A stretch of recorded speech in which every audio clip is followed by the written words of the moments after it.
Syndicated presents Shep and Sean, featuring Matt Shepard and Sean Belegian.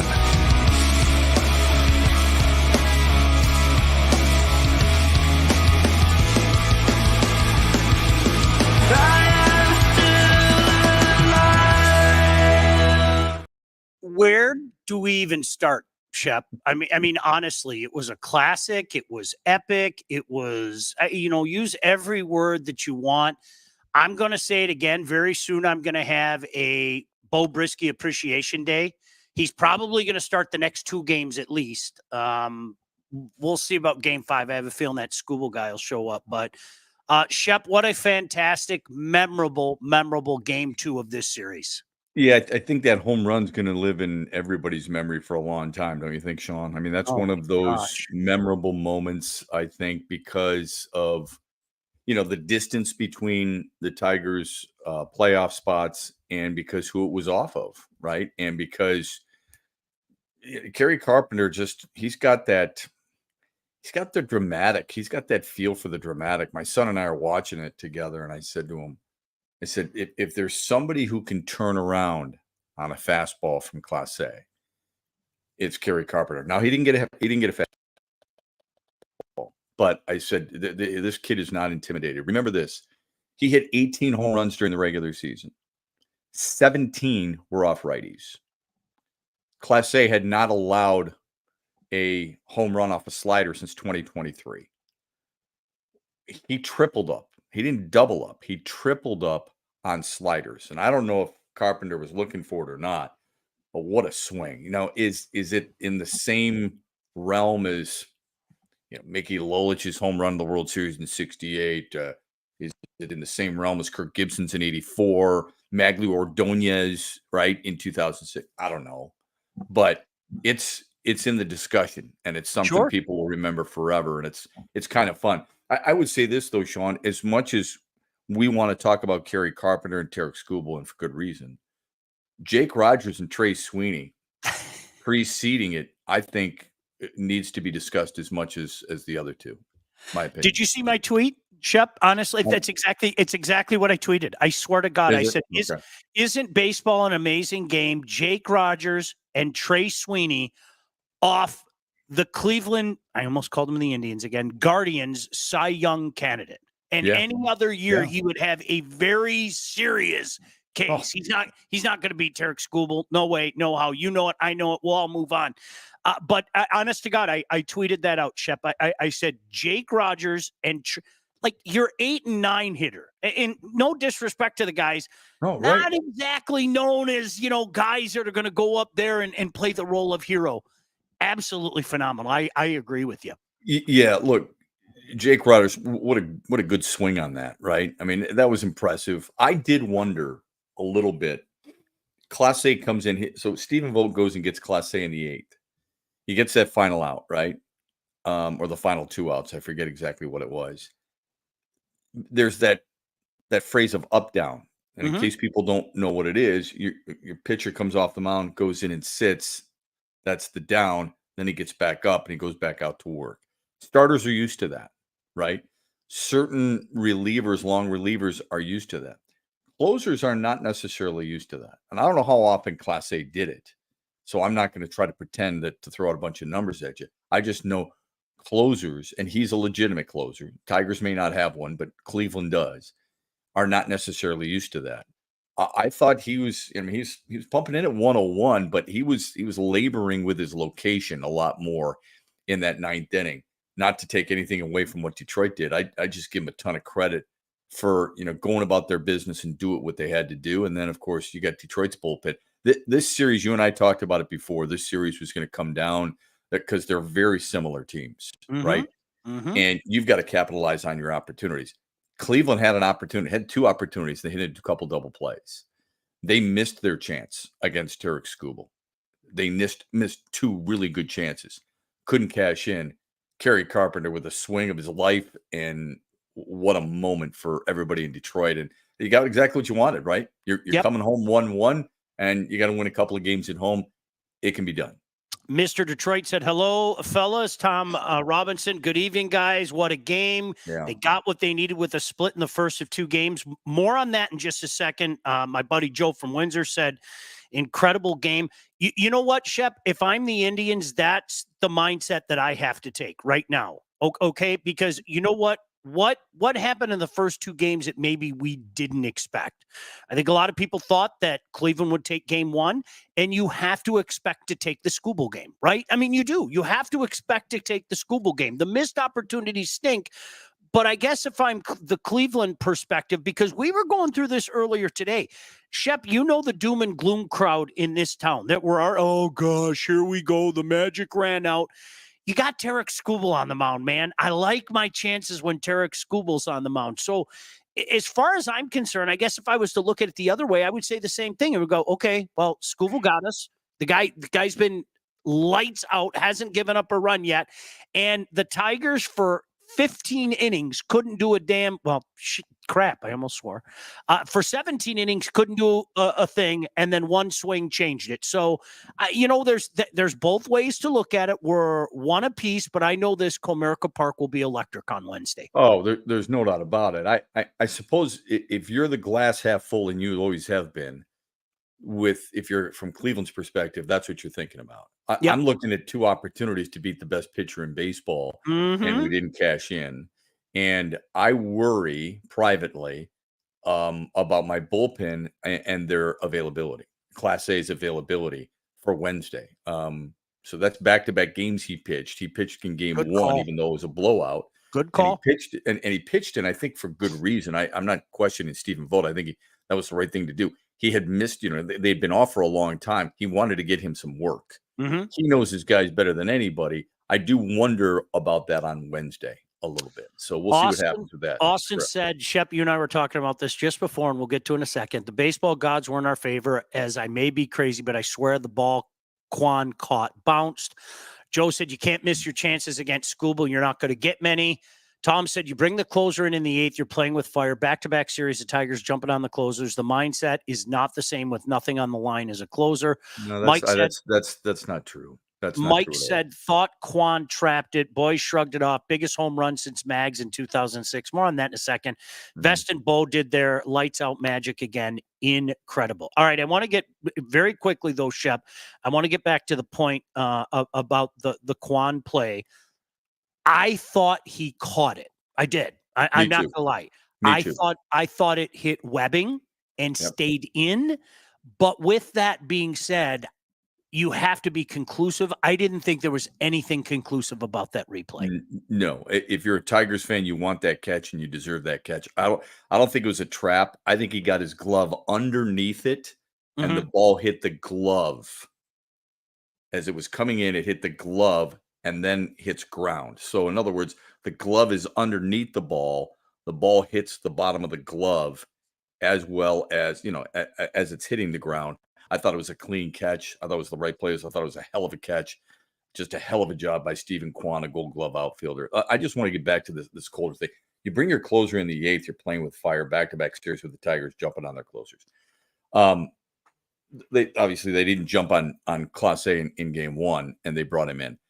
You bring it. It's not like it's a back-to-back. Okay, there's a game in between. He'd had a long layoff since he had last thrown, and the mindset when you're saying it's not the same with nothing on the line as a closer. The game's on the line. The game's on the line every single inning in a near 0-0 game. If you think Emmanuel Class A goes out to the mound and says, well, this is not a safe situation, so my focus is lost, my intensity is gone, you're sorely mistaken. He's there to get outs. Those outs in the 8th inning are just as important as the outs he's about to get in the 9th. And that's how they look at it. And that's the way they should look at it. Let's not fall into cliches and thinking that they can't amp each other up or they can't get amped up by a certain situation. Couldn't be more wrong as far as I'm concerned. Mike, magical season. Parker takes one off the wall from them in the bottom frame. Good job, boys. Good show. Appreciate you, Mike. Shep, can I try to put in perspective where to rank this home run? Because we've heard a lot of people. You brought up some home runs. There was one that my son and I were talking about, and I know you'll remember this, and I hope other people remember it. I don't know. In my mind, it's almost like the forgotten big home run. In 2011, the Yankees and the Tigers get together. They split the first 2 games in New York. Game 3 comes back to Detroit. It was bone-ass cold Monday night at Comerica Park. One of those, it's 55 degrees at start. The sun goes down, it's 7. I mean, you're freezing your ass off. And Delman Young comes up in the 7th inning after the Yankees had just gotten 2, and you're thinking, here we go again. Gosh damn it, we're going to lose to the Yankees. I can't take this. And Delman hits a bomb out to right field, and the place went nuts. And for whatever reason, I know there were other moments even that year before they eventually fell to the Rangers. That's kind of one of those home runs. My son and I were talking about that today because, we were out there down the first baseline. The place went nuts. And, obviously Fister goes out in game 5 and does what he does back at Yankee Stadium. And it was awesome. But we've been blessed with so many big moments like that, man. We really have. And I know it hasn't paid off in the World Series win since 84 and all that. But when you're talking about those big moments, I think sometimes people forget that one, Shep. That was a huge home run against the Yankees. Yeah, I think sometimes we get so caught up in what the game winner is. I mean, you can even go in 84. Lance Parrish's rope over the left field fence was just as big a homer as Gibby's home run off Goose Gossage. There was just the drama and everything associated with it. Sure. It's the same thing with certain outs that you get, right? The double play that Trey Sweeney started to Colt Keith to turn that double play. I think it was on David Fry earlier in the game. That gets lost in a box score, but that doesn't get lost on what a manager or an infield coach or a starting pitcher gets when he turns behind him and realizes that's a slow roller.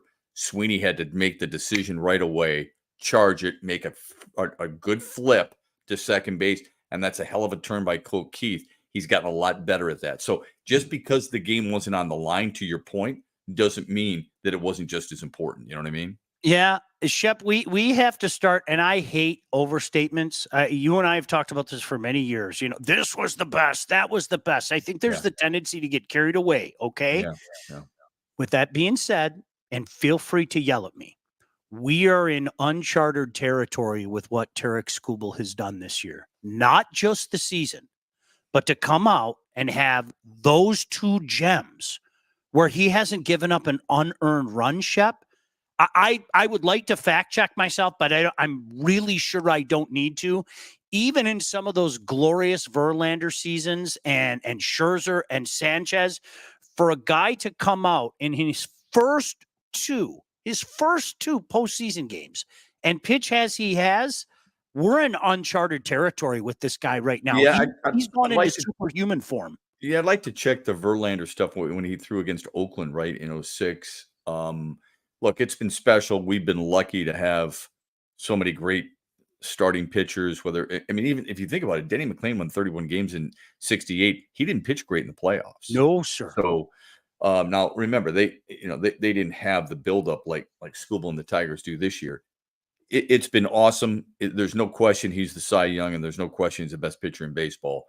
I guess to me, I'm gonna reserve judgment a little bit on that because I think there's been an awful lot of special moments. Nothing to me, nothing.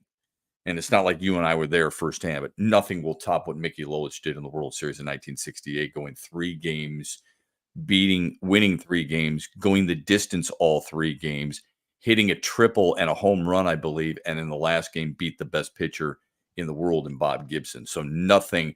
It's not that I'm not impressed with Tarek Skubal. I'm super impressed, but he'll have to do a little bit more for me to overtake some of the guys who've done it before him. The thing that jumps out to me, I thought Verlander was at his nastiest in the year that he struggled. In 2013, people forget Verlander struggled. And then all of a sudden, the last month of the season, he started to put it together, and he was unbelievable, that playoff run. And Shep, for what it's worth, his 2006 postseason, he had 5 1/3 against the Yankees, 3 earned runs, 5 1/3 against the A's, and 4 earned runs. So Wow. Okay. it's amazing how that works out. But you know what? He had a good outing against everybody in 2013. I'm looking it up. I have the benefit of looking it up. Make no mistake about that. He had that game against the A's. Remember, 7 innings, only 4 hits, and they lost 1-0.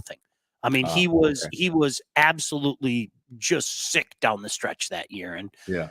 it's unfortunate, but yeah, I mean, to put together the season that he did and start with his first 2 postseason games, not giving up an earned run, man, we're witnessing something special. There's no doubt Yeah, about it. it's been a golden ride, and I think what I've enjoyed most about Tarek Skubal is the fact that he's posted every single day, right? I Yeah, mean, yeah, he's only had one other season in his career where he's made every start in a season. So for him to come out and do that on a regular basis and be that horse and be that what you hope would be for the most part, a stopper of losing trends. And I think you can tell the team how much more confident they play behind him than anybody else. It's sure. amazing when you've got a guy who is going to throw strikes as much as anything else. Defenders will tell you this every single time they take the field for that specific individual.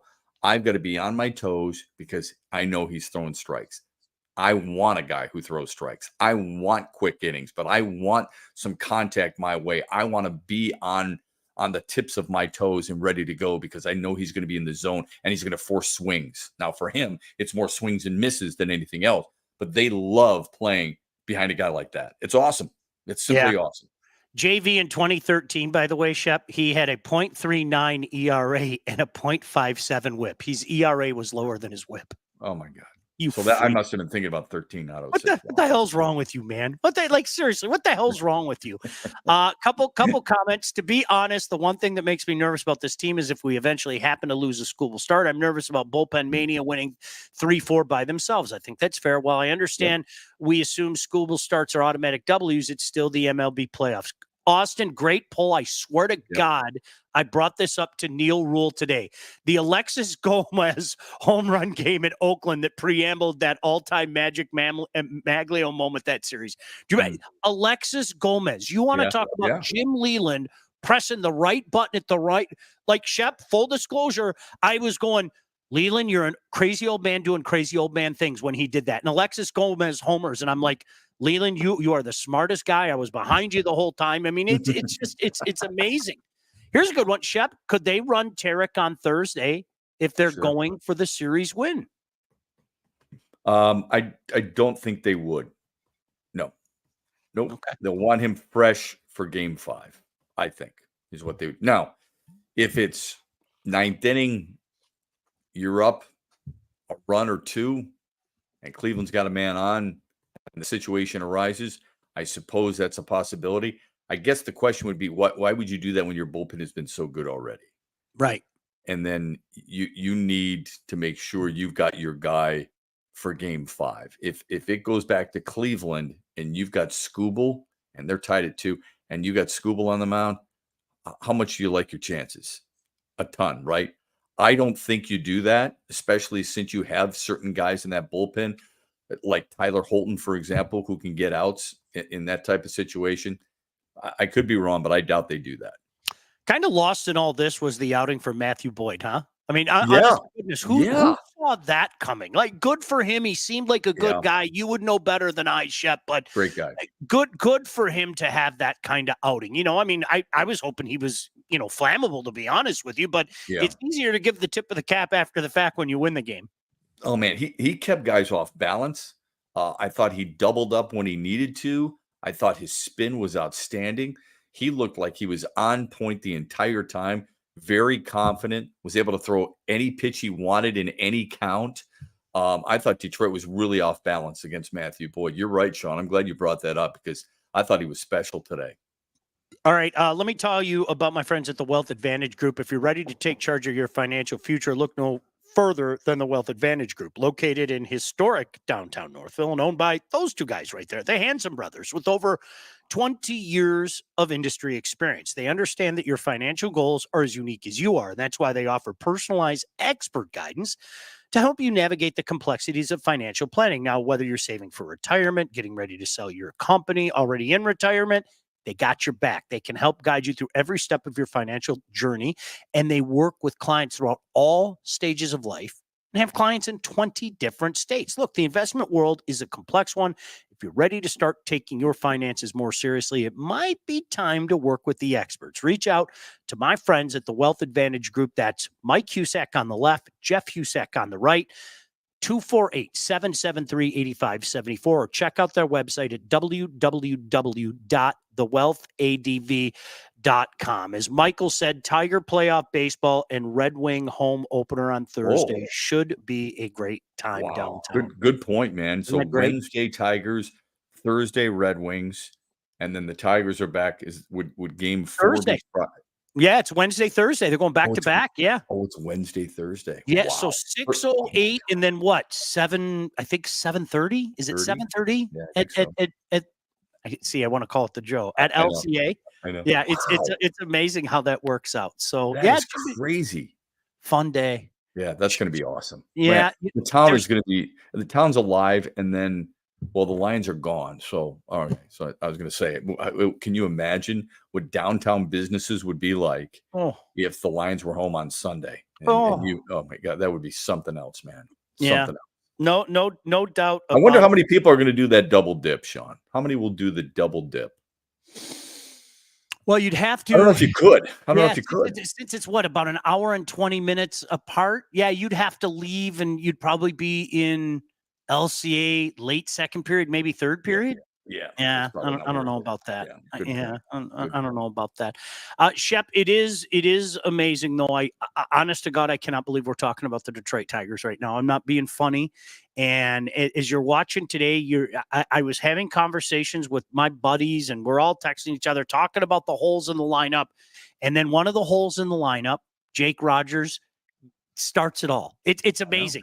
And another one, is Trey Sweeney the shortstop of the future? Right. He keeps it going. There's just something magical about this team right now. You can't put a finger on it. It's just happening. Hey, by the way, I noticed a camera pan left to right of the Tigers dugout. Did you see Javier Baez in the dugout? I didn't. Did you? Okay.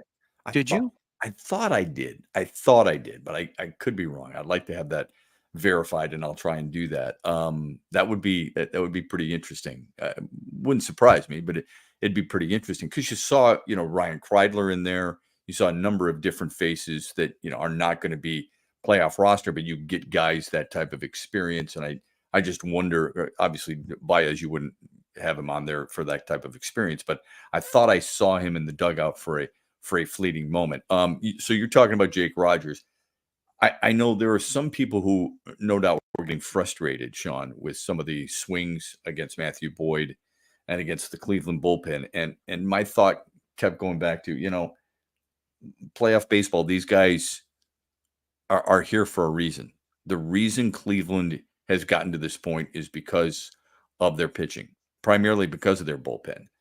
And I thought the way Detroit's younger players were able to hang in there. I mean, you go 0 for 2 or what? I mean, even good at bats like Matt Vierling had a couple of walks. Okay. Had a strikeout, had a single as well, or a double. He's on base 3 times. Yeah. I mean, that's a big deal, man. I mean, against an elite bullpen like Cleveland, really impressive at bats, even when they're not having successful at bats.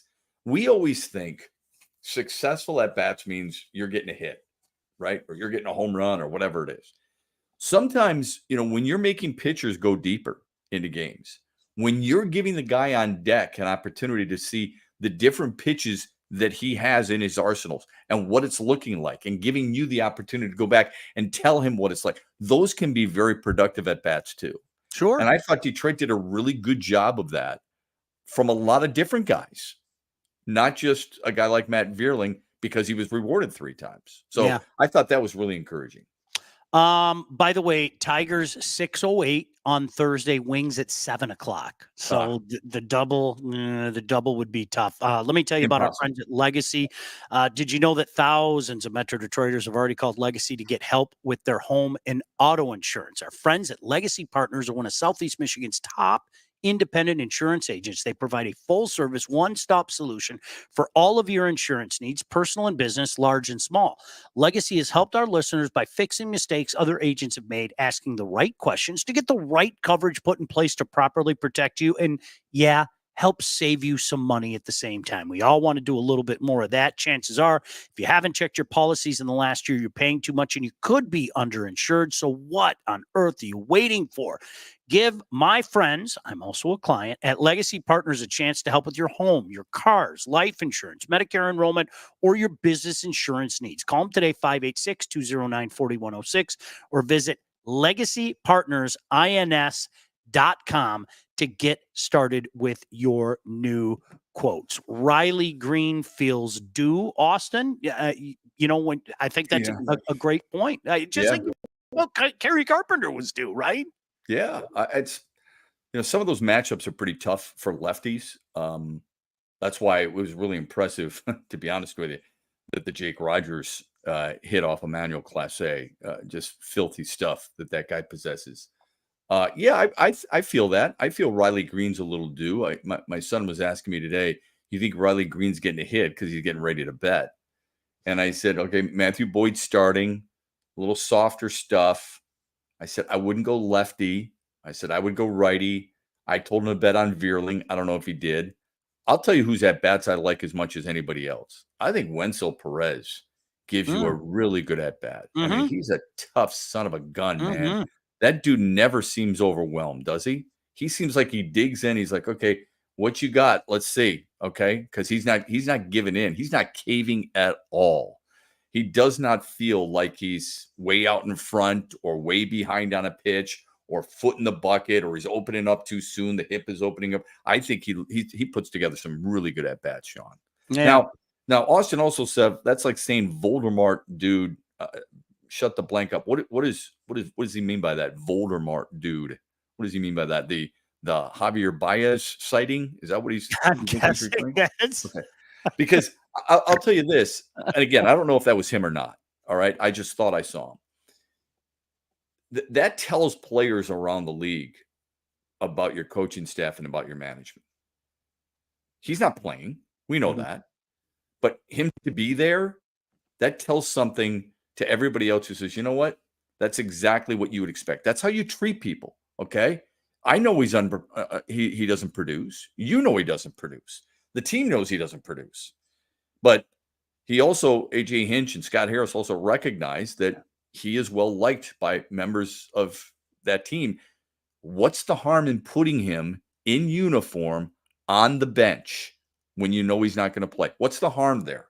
So you're saying shut the blank up and it's ridiculous. What would you do? Just have him sit at home? You put him on the flight. He's got World Series. He's got deep playoff experience. He can help people with questions, and it sends the right message. You may not like him, and I understand why. I don't blame you one bit. But to get all pissy and upset because they may have him, and it's a big may. I don't know if he is or not.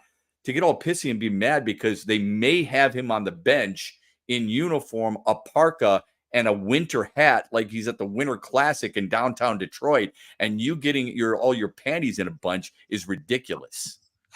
Can I say this about the first professional game I covered, Shep? The first professional game I covered, even before I went to a Lions game, was the Cleveland Browns' last home opener. And we didn't know that it was their last home opener. And they were playing, it was Tampa. And it was a beautiful, 70-degree day. And I went into that old municipal stadium, and we were in the dugout. Shep, I'm telling you, that wind coming off that lake, I wish I had my onesie on. I wish I had the big wool hat. I wish I had mittens on, not gloves, mittens. It was so gosh damn cold in that park. It was inhuman. That wind that came off of Lake Erie was insane. It really was. And it's like, and trust me, Progressive Field or whatever the hell they call it now. I went to it a bunch of times when it was Jacobs Field. Right. That was, you felt that sometimes too. Oh, So yeah, I when bet. you bring up the winter hats and stuff like that, that's like, dude, it gets cold there. Yeah. I don't have any problem with Baez being in a onesie. Don't get anywhere near my lineup and don't get on the field. Well, he can't be. So Yeah, I mean, it your doesn't hip is matter. bad. Your hip is bad, right? It doesn't matter. I mean, he You can't got a be in the bad hip. lineup. He's done for the year. Everybody knows that. I Mm-hmm. think there are certain lessons that can be learned from guys who've been in situations when your team hasn't. You and I have talked about it. Going into the series against Houston, Detroit had 12 playoff games collectively on their roster. All of them belong to Matt Vierling. Yeah. While Houston had 500,000 or whatever it was. Remember? Okay. Yeah. So Detroit's got how many on this roster now? Sure, they've been through one series against Houston. Good for them. Kenta Maeda has also been in the playoffs. Guess what? Kenta Maeda isn't active for this series. He's on the bench too. You know why? Because guys talk to one another. It's really important. It's important for guys to be able to pick the brains of any resource they could possibly have. And you never know if it's going to. If you think they would bring a guy on and he would be like, you know what? Screw it.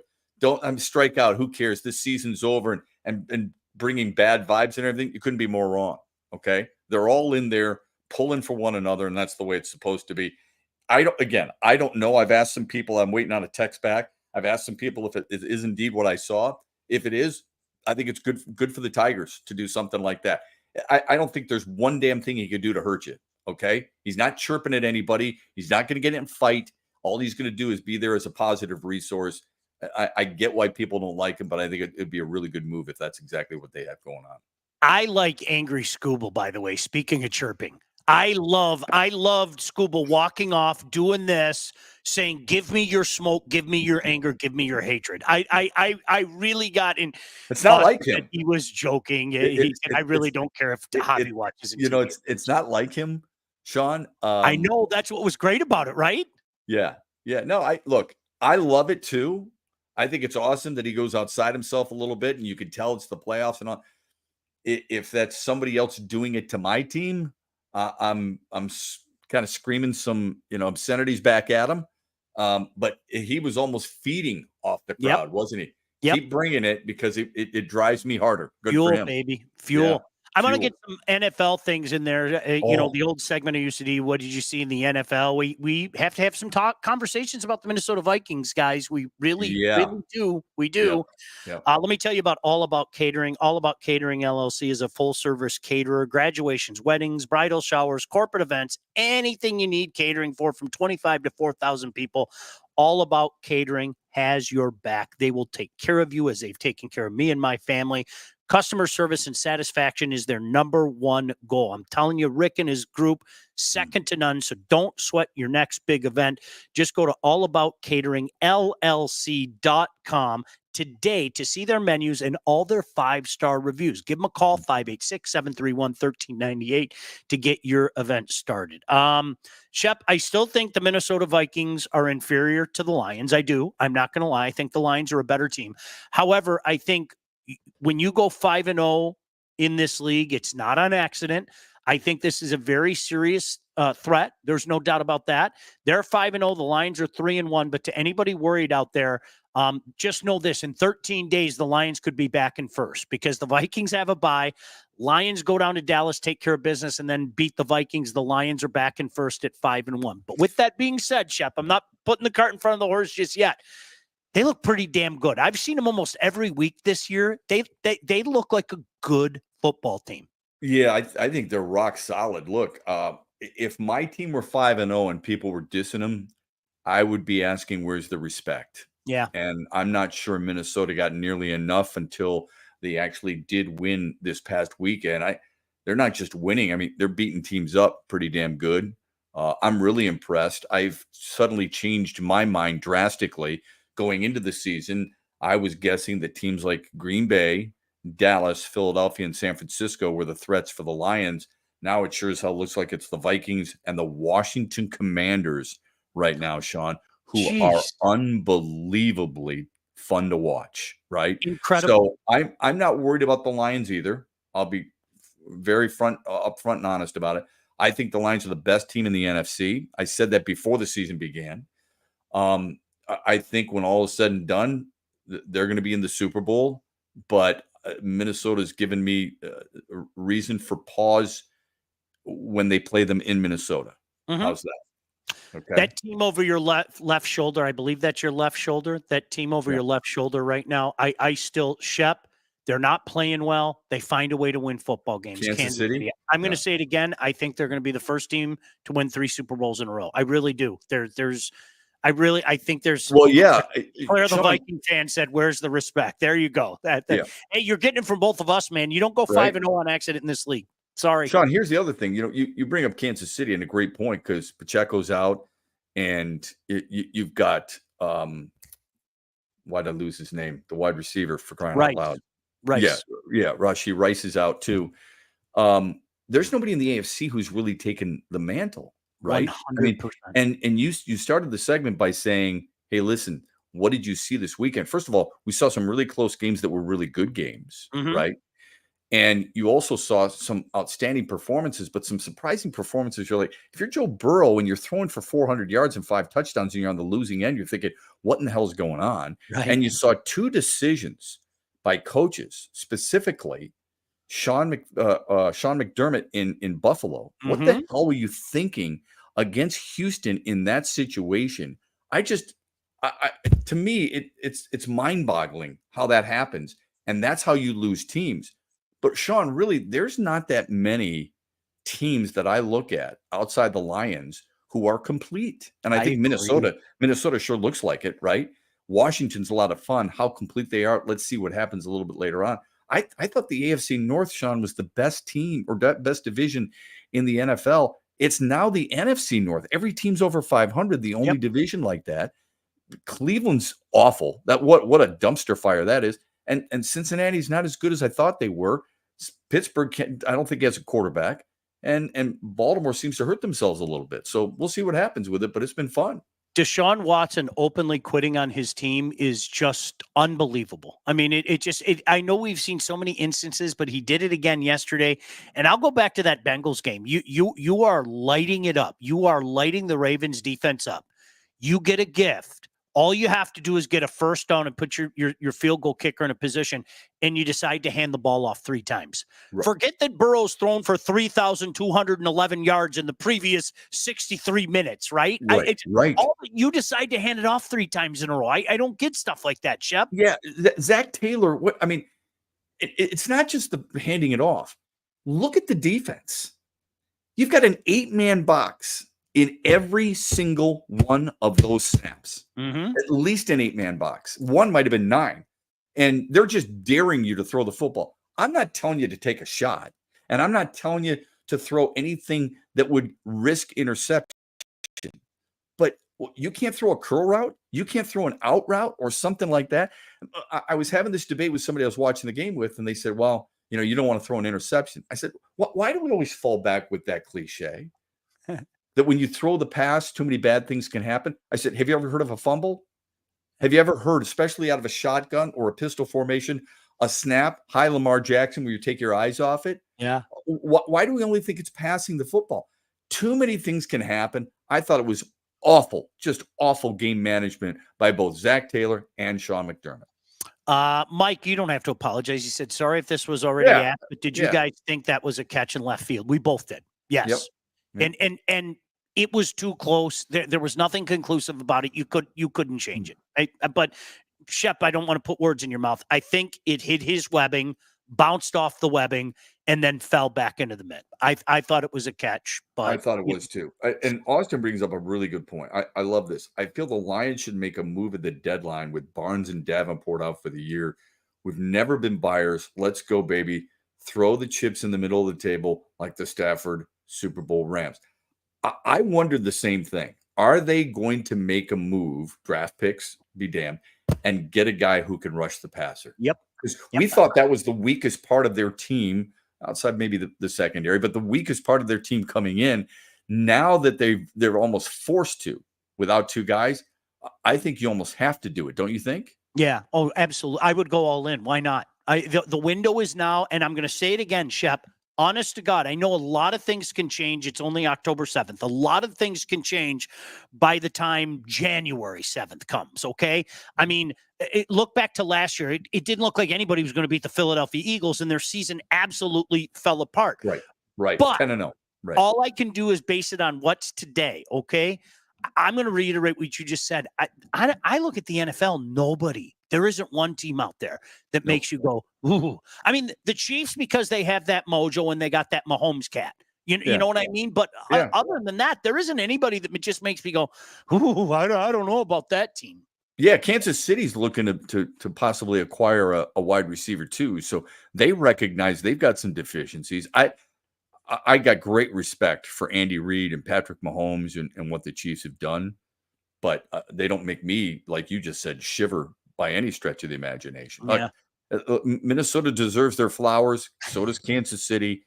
But Detroit's in that mix, man, where I think teams look at them and say they're pretty close to being complete, especially if they do what Austin suggests and make a move to get a pass rusher.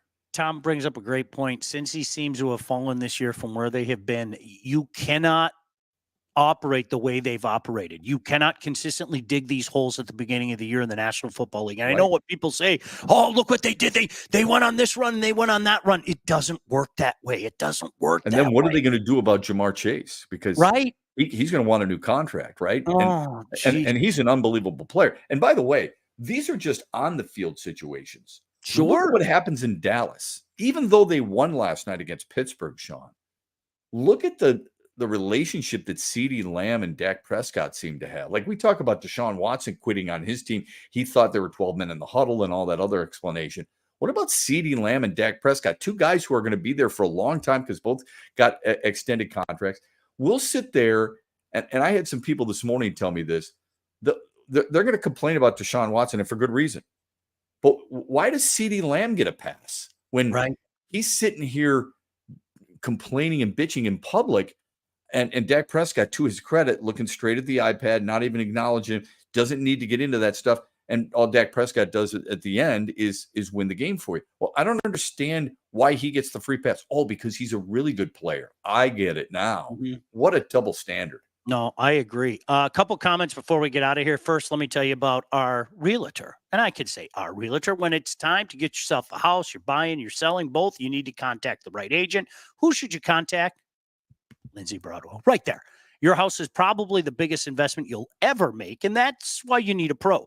Lindsay grew up on the main streets of Northville. She has expanded her team all over Southeast Michigan. She's an expert in all facets of the business, and when it's time for you to move, our friend Lindsay and her team will make sure you get the most out of your house and everything goes smoothly when finding your new home. Buyer, seller, first-time buyer, doesn't matter. Make sure you contact Lindsay at BroadwellHomes.com. She will help you with everything from start to close. Licensed realtor at Real Broker LLC.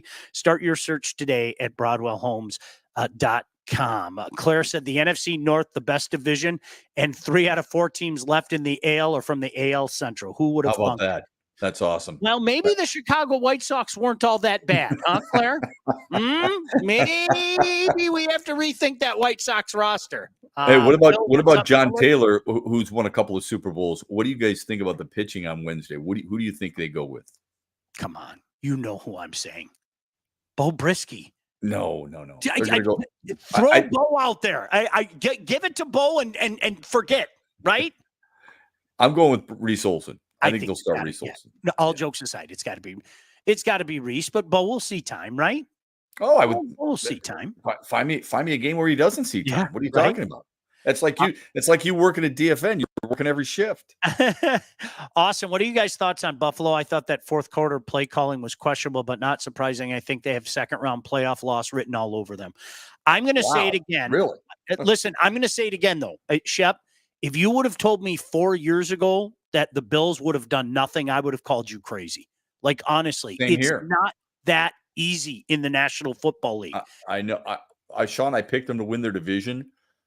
If you want to throw from the end zone against Houston, in a tie game with 32 seconds left, you want to throw one pass from the end zone, that's fine. After that, because, a lot of things can happen. You can get a flag. You could have that will determine what comes up next. For you to throw 2 more incompletions is just to me is moronic. It's like you thought it was the end of the half and not the end of the game. I don't understand it. I thought it was one of the dumber things I've seen a head coach do, and I think that's how you lose teams. And if they don't make the playoffs, he will be fired. Period. I like what Bill said. He's not a machine. He's a man. That's the Rocky IV line. Claire, with the kind words. Good seeing you, Shep. I thought you did a good job for the Tigers last year. I'll echo that sentiment. Austin, are you guys getting together before the Wings open? Or we are actually Thursday morning. Are you cool, Shep? Thursday morning, 11 o'clock. But I have no problem doing it. He said, if not season predictions, I think they make the playoffs because everyone got worse. But if they start slow, Newsy seat will get real hot real quick. New Jersey's better, Buffalo's better, Montreal's better. That should scare Wings fans because they're not in that middle group just yet. I think they're going to be in that position fighting amongst other teams to just get into the playoffs. They're not ready to seriously compete yet. They're not. I hope we can all agree on that. But I think they're probably going to be in the same area that they were last year. And I know you don't want to hear that, but I really do. I think they're going to be in about that same area. Yeah, you're talking about the conference when you mentioned New Jersey. I think, overall the division, the Atlantic Division, I think arguably the most competitive, Sean, easily in the NHL. Okay. Easily. So I think they're going to have to earn it. I think I have no other reason just to think positive vibes that they will make the playoffs. Obviously health is massive. So if you lose one of your top 6, I don't think they have the depth, and that's what worries me. And I think if they lose a top 4 defenseman, I don't think they have anybody who can come up and fill that role either. So that's an easy way. I'm sure a lot of people have already thought of that. Hey, you got to stay healthy. But I think when teams have a margin for error that is so slim, like the Red Wings, I think health is an absolute must if they're going to make the playoffs. Shep, I still look at this division and feel the exact same way. I think this is an interesting division in the regard that I think you're going to see Boston slowly start to come like this. Tampa has already begun their initial descent. The Leafs are going to choke. That's just what they do. Florida, let's see how much of a hangover there is. And then you've got Montreal, who, especially on the blue line, they're absolutely loaded. You've got Buffalo with all that young talent. Even Ottawa has some good young talent. So I think you're seeing a division that might go like this pretty soon, where the top and the bottom kind of flip like that. And it's going to be fun, but a big not yet. When you've got a lot of young players, they're going to do, dumb young mistakes. Except some of these quarterbacks in the NFL are proving us wrong. Jaden Daniels, man, he's not a rookie. He's not a rookie right now. Sean, I am not saying this, after the fact. I said it before. I said I think he's the best quarterback in the draft. I think he got overlooked. If you can call, what was it, 3rd overall overlooked or 2nd overall. I love the way he handles himself. Everybody was talking about how thin he was. All I know is he throws dimes. He's got great accuracy. He's got great mobility. He keeps his eyes downfield. I think Caleb Williams, I watch him, and he had a really good game this past week, so don't get me wrong, but he looks down an awful lot. And I think they're going to want to make sure he keeps his head up quite a bit.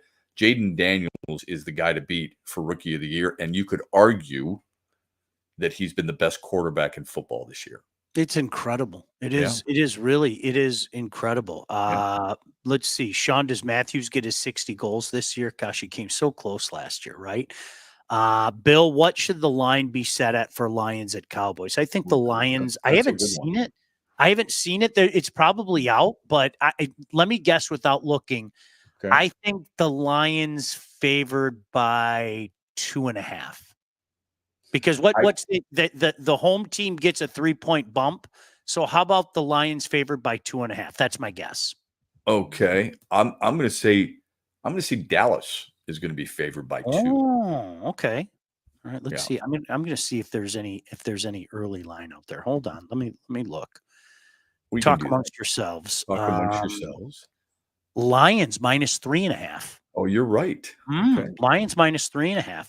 So that means, again, if I follow this correctly, because I'm not much of a gambler. Oh, wait. Lions minus 3.5. So the Lions are giving 3.5. So that's what you called. Yeah, that's what you said. I said 2.5. I said 2.5. Okay. So that means they think the Lions are around a touchdown favorite if they're playing on a neutral field. So I hope they beat the living snot out of them.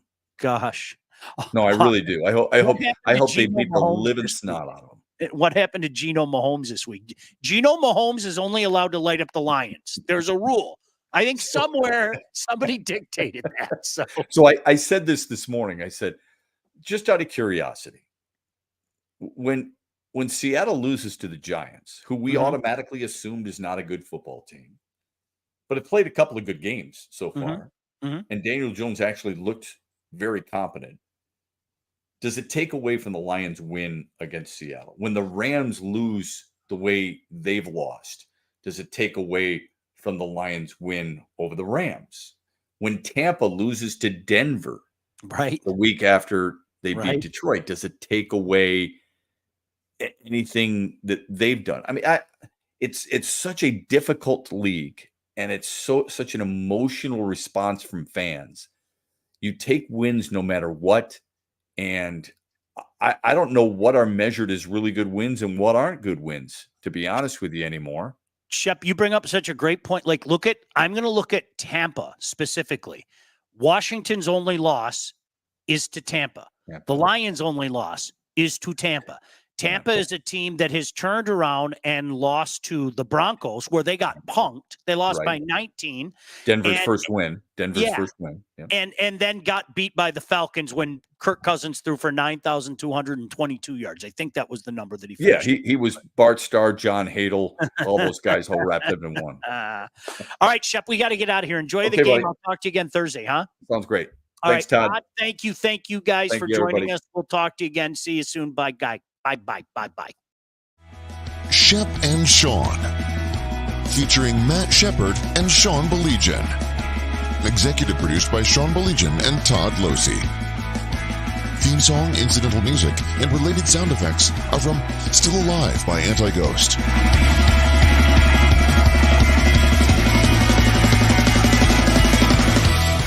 Engineering, mixing, and graphic design support provided by the Unsyndicated Podcast team. Don't forget to like and subscribe on all your favorite channels. While you're there, be sure to rate and review the podcast. Call the Unsyndicated hotline at 248-237-3257.